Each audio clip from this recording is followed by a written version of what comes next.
আজকের আলোচনায় সবাইকে প্রথমে আমি স্বাগত জানাচ্ছি। আজকে যে বিষয় নিয়ে আলোচনা শুরু করেছি, প্রীতিলতা ওয়েদেদার, যিনি মাস্টারদা সূর্য সেনের ডাকে বা আহ্বানে সাড়া দিয়েছিলেন এবং মাস্টারদার ইন্ডিয়ান রিপাবলিকান আর্মি এই দলের সদস্য হয়েছিলেন এবং যিনি ভারতের স্বাধীনতার জন্যে বা মুক্তি সংগ্রামের জন্যে জীবনটাকেও পর্যন্ত বিসর্জন দিয়েছিলেন, সেই ধরনের একজন নারী প্রীতিলতা ওয়েদেদার। তার ডাক নাম ছিল রানী এবং ছদ্মনাম একটা নিয়েছিলেন, এখানে লেখা আছে ফুলতার। এই যে দেখতে পাচ্ছ ফুলতার লেখা আছে, ফুলতার তার ছদ্মনাম ছিল। তো সংসারের সুখ ছেড়ে তিনি এই স্বাধীনতা সংগ্রামের মধ্য দিয়ে জীবন পর্যন্ত যে বিসর্জন দিয়েছিলেন, যে কারণে তিনি স্মরণীয় হয়ে আছেন, তিনি যে যে ঘটনাগুলোর সঙ্গে জড়িত ছিলেন, যেমন হচ্ছে ছাত্রী জীবনে ঢাকার যে দীপালি সংঘ, সেই দীপালি সংঘের সদস্য হয়েছিলেন। কলকাতার বেতুন কলেজে পড়ার সময় কল্যাণী দাসের ছাত্রী সংঘেরও সদস্য তিনি ছিলেন। প্রীতিলতা দেশমাতাকে মুক্ত করতে মাস্টারদা সূর্য সেনের সশস্ত্র বিপ্লবী দলে যোগ দেন।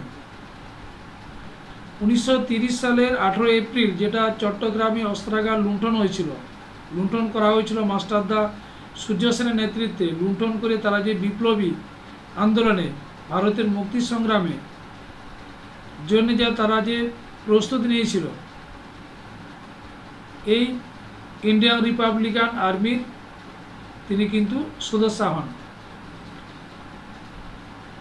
এবং 1930 সালে 18 এপ্রিল তারা কিন্তু চট্টগ্রাম অস্ত্রাগার লুণ্ঠন করেছিল। চট্টগ্রাম যে অস্ত্রগুলো ছিল সেগুলো লুটপাট করা হয়েছিল।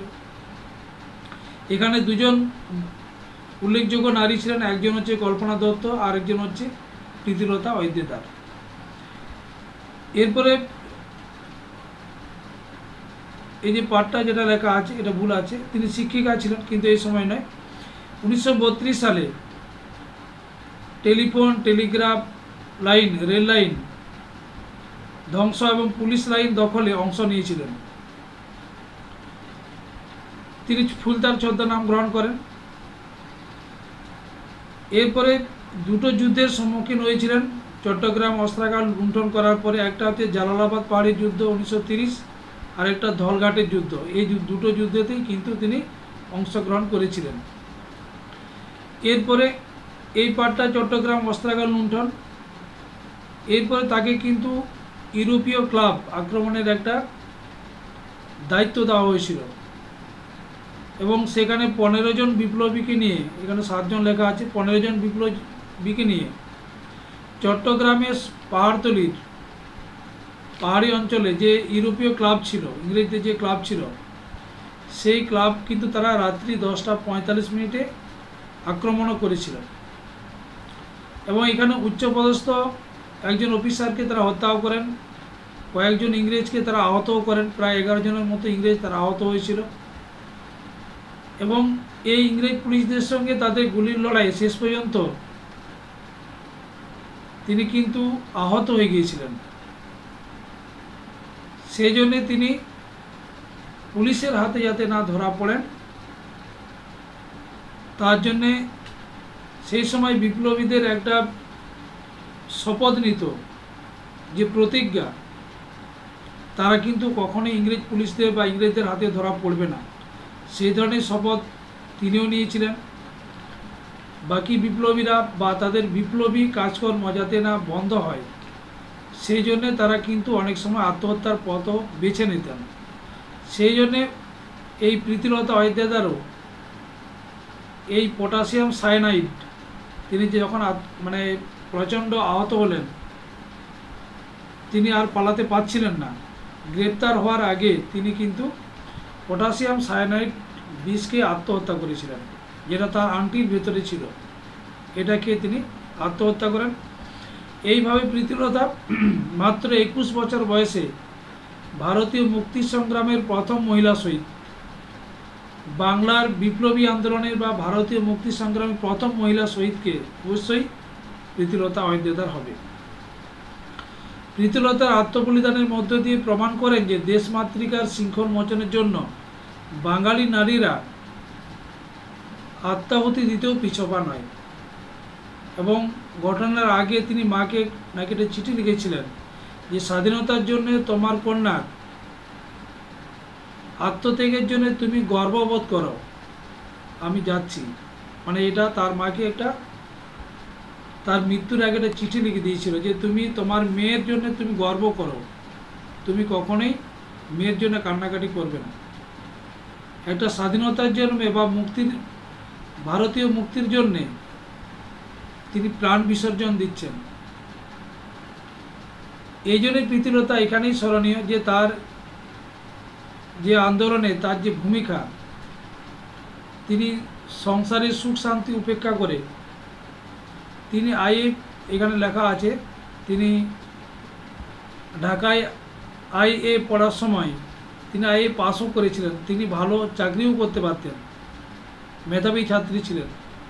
তা সত্ত্বেও সেই সময় তার মন কিন্তু কাঁদত যে ইংরেজদের যদি না এই দেশ থেকে না তাড়াতে পারলে তাহলে কিন্তু কেউ যেমন সুরক্ষা নয়,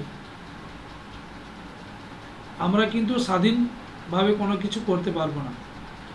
সেই জন্যে তিনি এই বিপ্লবীদের সঙ্গে ভারতীয় মুক্তি সংগ্রামে আন্দোলনে যোগদান করেছিলেন এবং এই মুক্তি সংগ্রামের মধ্য দিয়ে তিনি কিন্তু জীবন বিসর্জনও দিয়ে দিয়েছিলেন। এই জন্যেই তিনি কিন্তু বিশেষভাবে স্মরণীয়। তার এখানে যে শর্ট কোশ্চেনগুলো আছে যে তিনি দীপালি সংঘ ছাত্রী সংঘের সদস্য ছিলেন, মাস্টারদা সূর্য সেনের ইন্ডিয়ান রিপাবলিকান আর্মির সদস্য হয়েছিলেন। 1930 সালে যে চট্টগ্রাম অস্ত্রাগার লুণ্ঠন হয় তার তার ভূমিকা ছিল, উল্লেখযোগ্য ভূমিকা ছিল। দুটো যুদ্ধের সময় তিনি ছিলেন, জালালাবাদ পাহাড়ের যুদ্ধ, দলঘাটের যুদ্ধ। ইউরোপীয় ক্লাব আক্রমণের মধ্য দিয়ে তিনি কিন্তু প্রচণ্ড আঘাত পান এবং শেষ পর্যন্ত নিজে আত্মহত্যা করেন পটাশিয়াম সায়ানাইড খেয়ে। এবং তিনি যে ছদ্মনাম নিয়েছিলেন সেটা হচ্ছে ফুলতার। মাত্র 21 বছর বয়সে মারা গিয়েছিলেন এবং ভারতীয় মুক্তি সংগ্রামের প্রথম মহিলা শহীদ হচ্ছে প্রীতিলতা ওয়াদ্দেদার। ঠিক আছে, এই বিষয়টা একটা তথ্য তোমরা পেলে। এই পর্যন্তই। বাকি তোমাদের যে দুটো পাঠ আছে বীণা দাস এবং ঝাঁসি রানী লক্ষ্মীবাই অর্থাৎ শ্রীমতী লক্ষ্মী স্বামীনাথন, তার সম্পর্কে আমি এখানে আলোচনা করে দেব। ততক্ষণ সবাই ভালো থেকো। যারা সাবস্ক্রাইব করেনি অবশ্যই করবে, লাইক দেবে, কমেন্ট করবে, প্রয়োজনে শেয়ার করবে। যারা একবার সাবস্ক্রাইব করছো আমি বলবো দয়া করে তোমরা ডিসসাবস্ক্রাইব করবে না, কারণ একটা চ্যানেলকে সামনের দিকে নিয়ে যেতে গেলে তাহলে কিন্তু সাবস্ক্রাইব একটা বিরাট গুরুত্বপূর্ণ ভূমিকা গ্রহণ করে। তাই সাবস্ক্রাইব করার পরে তোমরা কিন্তু সেখান থেকে বেরিয়ে আসবে না, এটা আমার অনুরোধ। এই বলে সবাইকে গুড নাইট জানিয়ে আজকের এই আলোচনাটা এখানেই শেষ করলাম এবং সবাই ভালো থেকো।